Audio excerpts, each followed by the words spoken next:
हरि ओम friends, Radhe Radhe. कैसे हैं आप सब लोग। स्वागत करती हूँ आप सबका आपके अपने चैनल हरि ओम हरे कृष्णा में। आशा करती हूँ अच्छे ही होंगे। तो मैं आज जो ये वीडियो लेकर आई हूँ ये स्पेशल है, क्योंकि इस कलयुग में आप जानते हैं एक ऐसी चीज़ जो करते सब है लेकिन उनसे बचना भी सब चाहते हैं। तो जी हाँ, वो जो एक सबसे स्पेशल चीज़ है वो है हमारे पाप। हम आए दिनों ना जाने कितने सारे पाप करते हैं और हम चाहते हैं कि उन पापों से हमें मुक्ति मिल जाए, उन पापों से हमें एक ऐसा उपाय मिले जो उन पापों से हमें छुड़ा सके। तो ऐसे ही आपके जो भी पाप कर्म है वो तो ये जो एकादशी है उसके करने से बहुत सारे आपके पाप कर्म जो है वो आपको मुक्ति दिला सकते हैं। इसलिए इस एकादशी का नाम पड़ता है पाप मोचनी एकादशी। तो फ्रेंड्स, चैत्र मास की कृष्ण पक्ष की जो एकादशी होती है उस एकादशी को हम कहते हैं पाप मोचनी एकादशी, जो कि इस वर्ष 7 अप्रैल 2021 को है। तो सबसे पहले बात करते हैं इस एकादशी के पूजा विधि की। तो पूजा विधि सेम ही है जैसे आप हर एकादशी में करते हैं कि भगवान विष्णु की, श्री कृष्णा की आप पूजा करें, उन्हें तुलसी दल अर्पित करें, पुष्प अर्पित करें, आरती करें। और आरती के साथ साथ आप चाह सकते हैं तो जो आजकल सीजनल फ्रूट्स आते हैं, फल, उनका भोग लगाएं, प्रभु की स्पेशल सेवा करें, उन्हें चंदन स्नान कराएं।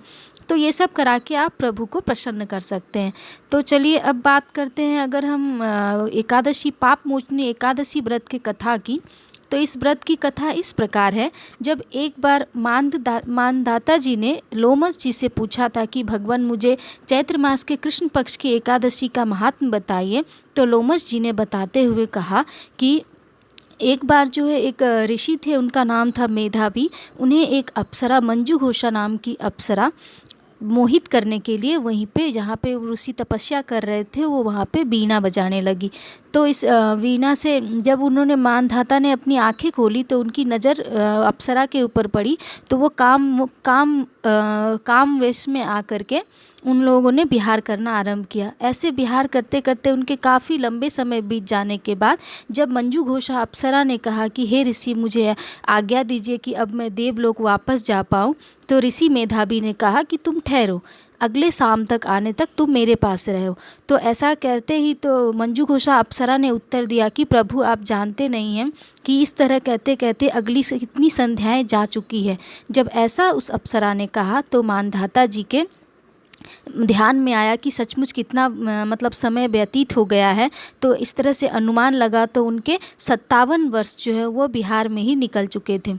तो ऐसा सुनते ही उन्हें जब पता चला कि उनकी सारी तपस्याएं नष्ट हो गई है तो उन्हें बड़ा दुख हुआ और फिर उन्होंने क्रोध में आकर के श्राप दे दिया मंजू घोषा अप्सरा को कि तुम चांडालनी हो जाओ। ऐसा सुनते ही मंजू घोषा को बहुत दुख हुआ और फिर मंजू घोषा अप्सरा ने मुनि से माफ़ी मांगी, बहुत गिड़गिड़ाए। तो ऋषि मुनि ने उन्हें आशीर्वाद दिया कि ठीक है, जाओ तुम चैत्र मास की कृष्ण पक्ष की पाप मोचनी एकादशी का व्रत रखो। ऐसा करने से तुम्हारे सारे पाप धुल जाएंगे और तुम वापस देवलोक को प्राप्त होगी। इधर मानधाता ऋषि को भी जो है अपने लिए भी बहुत दुख हो रहा था कि उन्होंने अपने सारे तपस्याओं को नष्ट कर दिया था। तो वो अपने पिताजी के पास पहुँचे, महर्षि च्यवन के पास। वहाँ जाकर के उन्होंने बोला कि मैंने बहुत ही दुष्कृत कार्य किया है, मेरे सारी तपस्याएं नष्ट हो चुकी है, मुझे कुछ ऐसा उपाय बताइए जिससे मैं अपनी तपस्याओं को पुनः प्राप्त कर सकूं और अपने पापों का निवारण कर सकूं। तो महर्षि च्यवन ने मेधावी ऋषि से कहा कि पुत्र, तुम भी चैत्र मास की कृष्ण पक्ष की पाप मोचनी एकादशी का व्रत रखो। ऐसा करने से तुम्हारे भी सारे पाप धुल जाएंगे और तुम्हें तुम्हारी तपस्या प्राप्त हो जाओगी। मेधावी ऋषि ने भी ऐसा ही किया और उन्हें उनकी सारी तपस्याएं प्राप्त हुई। इस तरह से उन्होंने इस पाप से निवारण करके इस एकादशी के द्वारा अपनी सारी तपस्याएं प्राप्त की। तो इस तरह से हम भी जब उस ज़माने में ऋषि मुनि ऐसी तपस्याएं करके इस एकादशी के व्रत से अपने पापों से मुक्ति कर सकते हैं, तो फ्रेंड्स हम भी क्यों नहीं। तो इस तरह से हमें भी इस पाप मोचनी एकादशी का व्रत रखना चाहिए। जैसा कि मैं पहले भी बता चुकी हूँ, हर संभव कोशिश करना चाहिए। कम से कम अगर हम व्रत नहीं भी कर सके तो हमें अन्न का त्याग तो ज़रूर कर देना चाहिए, उसमें से भी चावल, मुख्यतः हमें चावल का त्याग कर देना चाहिए। और प्रभु की शरण में ज़्यादा से ज़्यादा हम कुछ अर्पित ना कर सके फिर भी कम से कम अपने भाव, प्रभु का चिंतन, प्रभु की भक्ति करते हुए, उन्हें तुलसी दल अर्पित करते हुए अपने ध्यान को लगाएं। इस तरह से हम पाप मोचनी एकादशी का व्रत करके अपने प्रभु को प्रसन्न कर सकते हैं। तो फ्रेंड्स, फिर से मिलते हैं ऐसे ही कुछ प्यारे से टॉपिक लेकर, और आपको भी तब तक के लिए आप रेडी रहिए पाप मोचनी एकादशी के लिए। तो राधे राधे फ्रेंड्स, हरि ओम। अपना ध्यान रखिए और व्रत जरूर कीजिए। राधे राधे, हरि ओम, हरि।